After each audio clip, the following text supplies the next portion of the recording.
The hit anime mobile game, Dragon Ball Z Dokkan Battle, as perfect as it is, isn't always perfect. Today we'll be looking at some of the most controversial units in the game's history.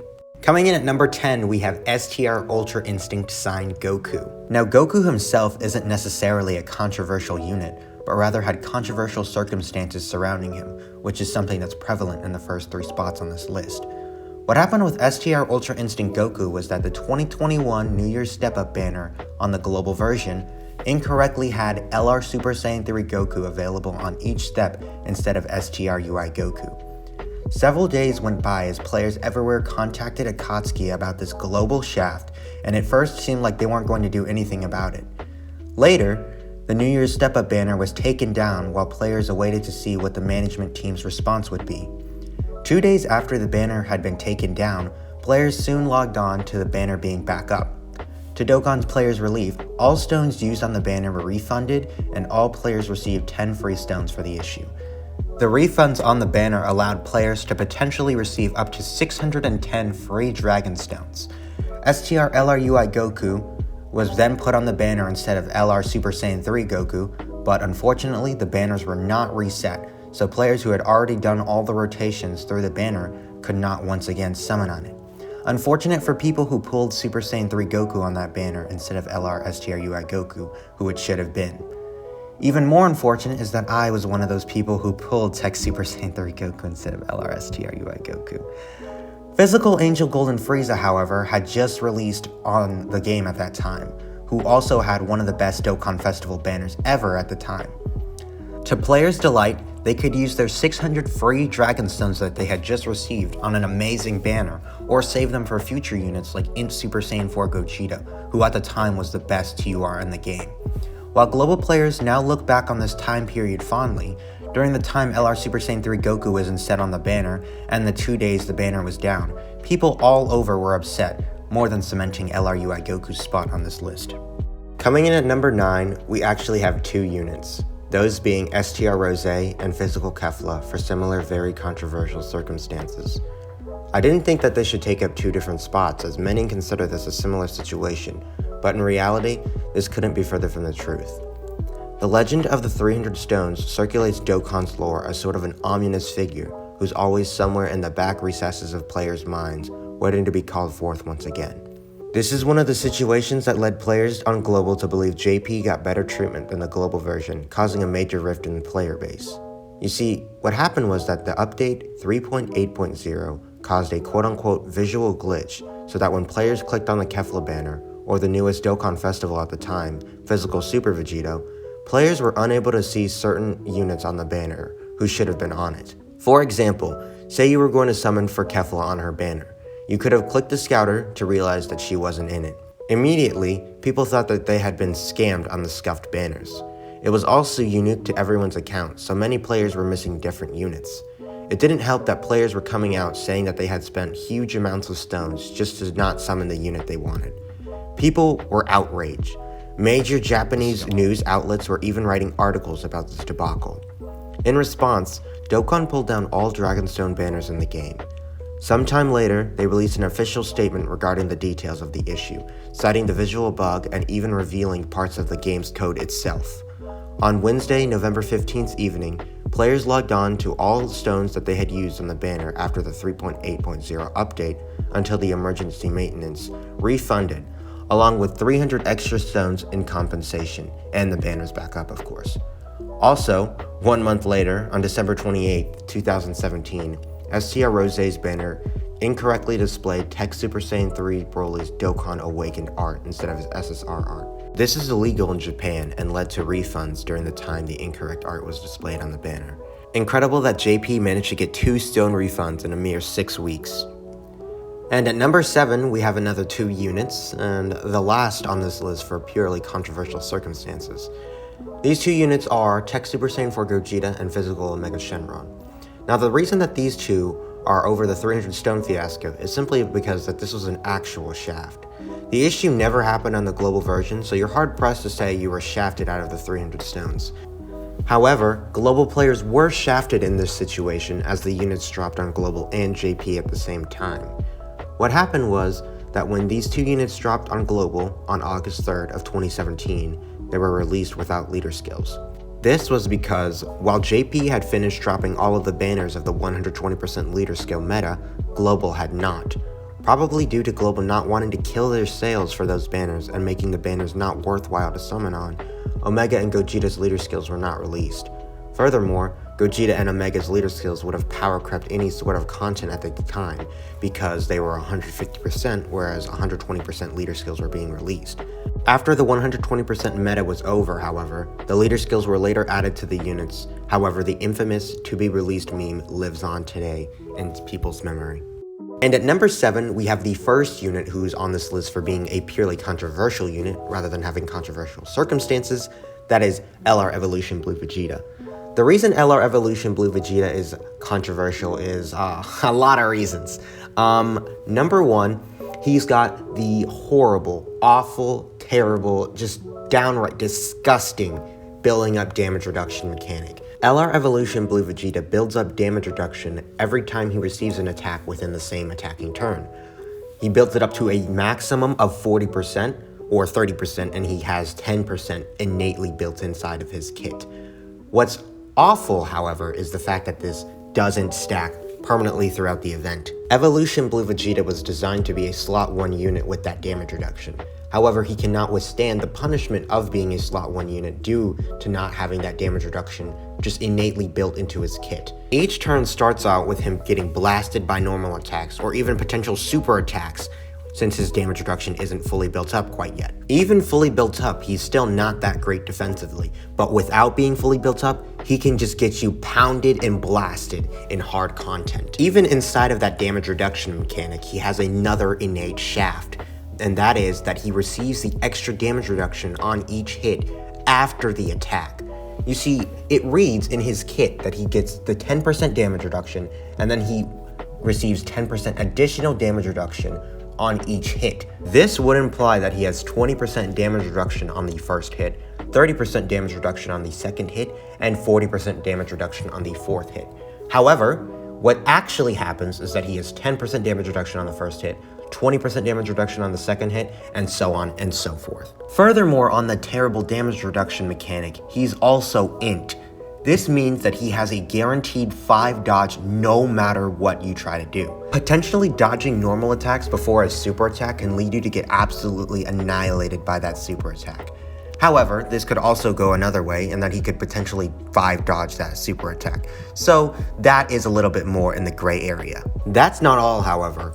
Evolution Blue Vegeta also has a very bad key mechanic. You see, the unit who came out with him, LR AGL Ultra Instinct Goku, who was at the time the best unit in the game far and away, receives 1 key every time he dodges an attack. This can lead to AGL UI Goku fully building up his key mechanic in 1 turn of dodges. However, Evolution Blue Vegeta gets 1 key with each attack performed. Evolution Blue Vegeta can only attack a maximum of 3 times a turn, and of course it needs RNG to activate. This can lead to him potentially struggling for ki. Speaking of ki, you know what also you get ki from? Links. And Evolution Blue Vegeta has a very big, notable omission from his link set, and that is of course the Super Saiyan link. Say there's an extremely very good, potent EZA that has almost the exact same link set as you, and you are a Super Saiyan, however you don't have the Super Saiyan link. Interestingly, when this unit dropped with AGL UI Goku during the 6th year anniversary, some people swore by this guy, saying he was better than AGL UI Goku despite having worse damage, worse defense, a worse key mechanic, and a way worse link set.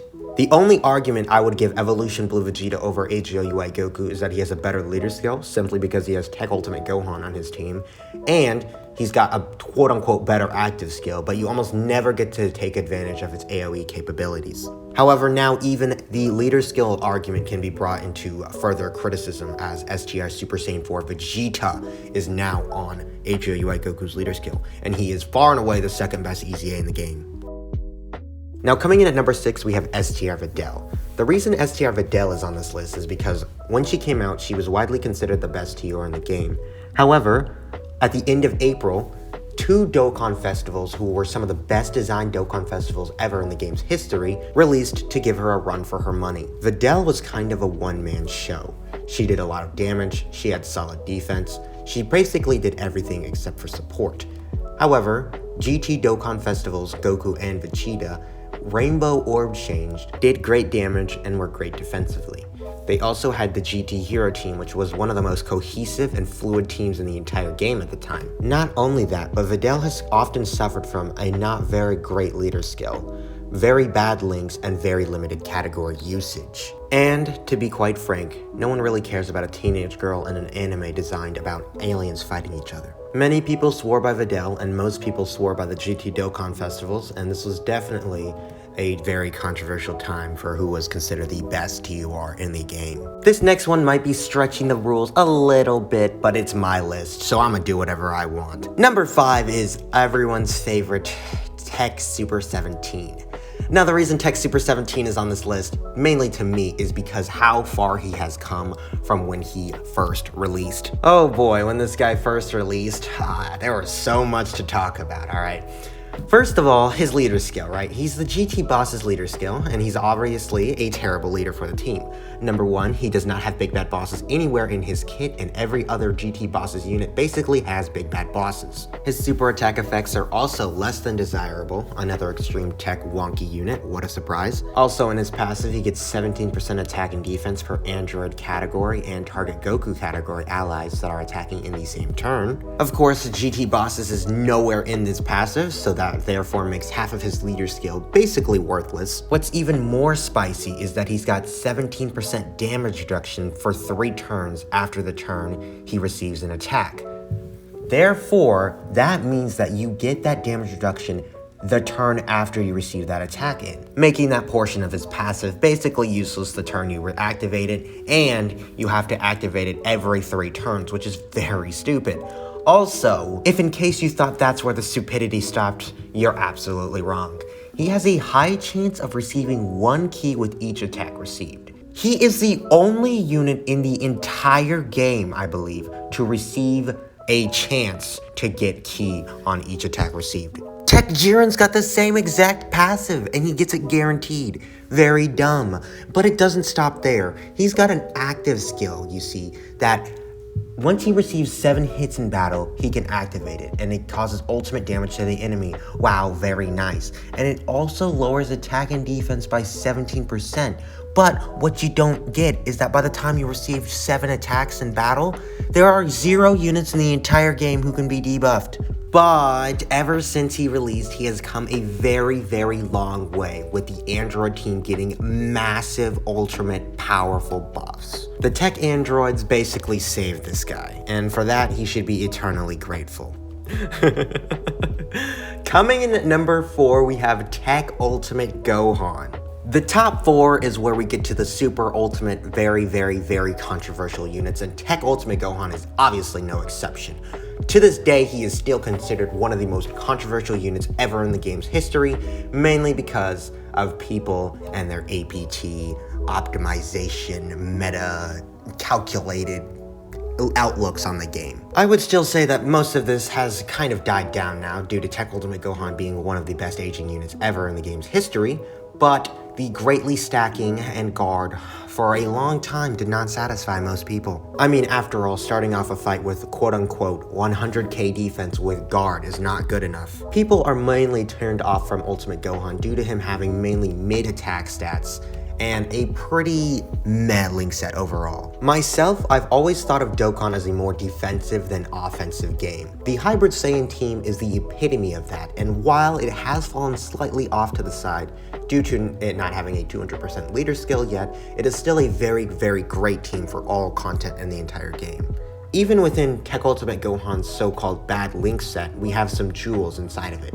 Links like All in the Family and Cold Judgment provide massive buffs of defense. Saiyan Lineage provides this guy with all the ki he'll ever need. To be quite frank, there are very little situations where this guy will be sharing a lot of links with, but the links he does share with very common units are all very powerful and are more than enough to get the job done. He's obviously not only good in long events, and he's obviously not only good in short events either. He's very good in all content in the entire game. My main one and only criticism for this guy is the fact that he loses Saiyan Lineage after he transforms, but other than that, he's virtually perfect in my eyes. This is a unit who I will very struggle to see how he can possibly age in the game's meta. The only possible situation I can currently think about is that events will get so hard that this guy's defense will not be able to stack up quickly enough, similar to how AGL Gohan is, and by the time they give him an easy A, they'll be so scared of him that they'll give him the AGL Super Vegeta treatment. Now, this next one's actually pretty spicy. Coming in at number 3, we have STR Blue Kaioken Goku.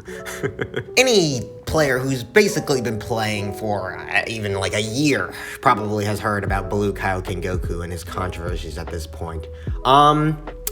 Basically, he's not good enough. He sucks, and he's very, very, very bad. But people will defend his active skill like the Soviets defended Stalingrad. With his APT of 14 million turn 1 and his incredible defense of 69k turn 1, people have almost always virtually overrated this unit about, maybe a couple months after he released.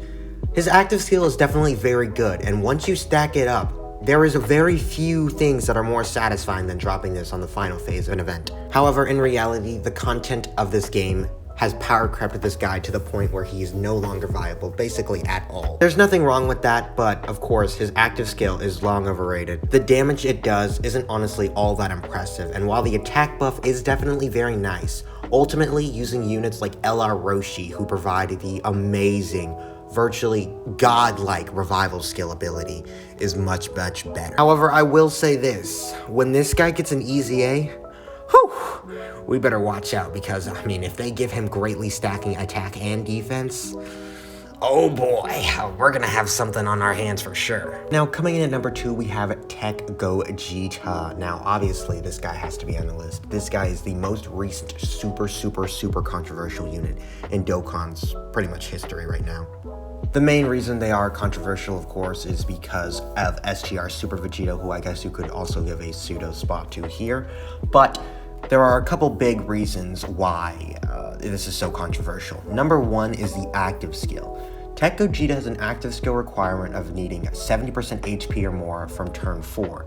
STR Videl needs 77% HP or less from turn 4. Currently, with how events are being constructed, with them, of course, limiting your items and such, STR Vegeta's active skill is simply much easier to activate than TEQ Gogeta's. Of course, you can use an item, however, using that item, hampers on your turn restrictions earlier for TEQ Gogeta and STR Videl, which is definitely a very big negative for TEQ Gogeta. But even more than that, it uses up one of your precious 2 items in, say, something like the red zone. But it really mainly gets controversial once they fuse. Now, STR Videl has a 10-turn scouter effect, and he kind of just gets bent over a bench and raped in difficult content. People also don't like how STR Videl actually just does way more damage than Gogeta because of those super powerful counterattacks.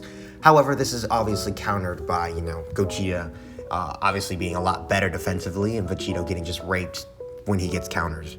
TEQ Gogeta does guaranteed rainbow orb change, which is obviously very nice, but he only has for some godforsaken reason. I'm basically pretty certain it's because they want it to be cute and how, the Pitara fusion was retconned to be an hour and, fusion is retconned to be 30 minutes or whatever. But regardless, it really hurts TEQ Gogeta now because he's got only that 30% damage reduction for those 5 turns, and once that damage reduction gets gone, he gets dog wasted just as bad as Vegeta does. And honestly, even with that damage reduction in the red zone, he can still get pounded inside out. More than even that though, he's only got 5 turns with the scouter, which is just very stupid, and it really kills TEQ Gogeta's design because units, you kind of want to fuse with this guy right away to get that scatter effect going, but if you fuse with him right away, you risk the opportunity of not having it to finish out the event, and obviously events are usually most difficult near the end, if not at the very end.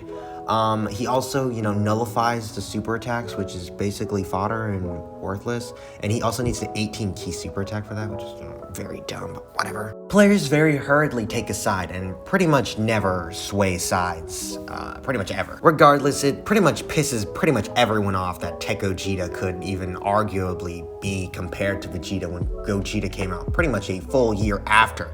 And honestly, it is still very stupid to this day.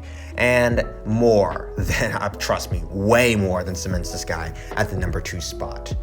But they definitely aren't the number 1 spot. Coming in at number 1 with basically no contest is LR Kale and Caulifla. If you happen to be playing Dokkan during 2019, shortly after the 4th year anniversary, LR Kale and Caulifla came out and were pretty much far and away, like way too far and away, the best unit in the game. On some STR Gogeta on release type level energy, they were pretty much unrivaled in almost all aspects in the game. Their leader skill had pretty much all of the best units in the game minus the LR Super Saiyan 4s. They had, Goku and Frieza, the LR 3-year fusions, Gohan and Goten when they came out. The list truly does go on. They could do 3, 4, 5 attacks in a turn. They stacked defense. They had up to 66% dodge chance. They basically did everything. And they did everything the best. Some people went so far as to say that at 55%, they were the best unit in the game, comparing them to every other unit in the game rainbowed. Needless to say, this pissed people off, and honestly, I can see why. Kale and Caulifla, they really never did anything like that's in their kit at all in this show. They really didn't dodge attacks a lot. They didn't do additional attacks, which is something that's just never really been part of them. TEQ Caulifla had guaranteed dodge against Pure Saiyans and Universal Survival Saga when she never did anything like that in the show. It came out of left field and people they didn't like it. Regardless, people had just spent most of their Dragon Stones a couple months ago during the anniversary for the very hype, very cool LR Super Saiyan 4s. And to see a unit just absolutely dunk on them, it really, just grind your gears a little bit. Needless to say, it's Kale and Caulifla who never really did anything in the show. At least Kefla pushed, Goku to use Ultra Instinct and do one of the most sick, awesome finishers in pretty much all of anime, but Kale and Caulifla never did anything like that to deserve such a dominant, godly, beastly unit. People really did anything they could to poke a hole in the chain link armor that was LR Kale and Caulifla. Not to mention that soon after these girls dropped, the legendary Goku event dropped on May 9th, 5-9 Day or Goku Day, and guess who far and away the best unit in the game was to defeat that event, which was indeed the hardest event in the game's history at that time? LR Kale and Caulifla. It really just made people mad. They were the best unit all the way until the Blue Fusions dropped in January of 2020, which is a whopping 10 months. It's like when a sports team is so good for so long that people just start to get angry at any sort of mention about that sports team. It just fueled people to no end. There truly isn't another unit who could take the number 1 spot other than LR Kale and Caulifla. And that is my list of the top 10 most controversial units in Dokkan history. If you saw any notable omissions that you think should have made it on this list, again, the bottom 3 spots were more, just controversial circumstances rather than obviously, controversial units themselves. So, if you, know any omissions that I just somehow forgot about, I'm not perfect, so could have easily forgotten plenty of them. One I wanted to put on was STR Gogeta, but again, that was a controversial circumstance around the Global Dokkan's 1st year anniversary. But regardless, that's gonna be it for me. Thanks for stopping by. Cough, like, and subscribe, cough.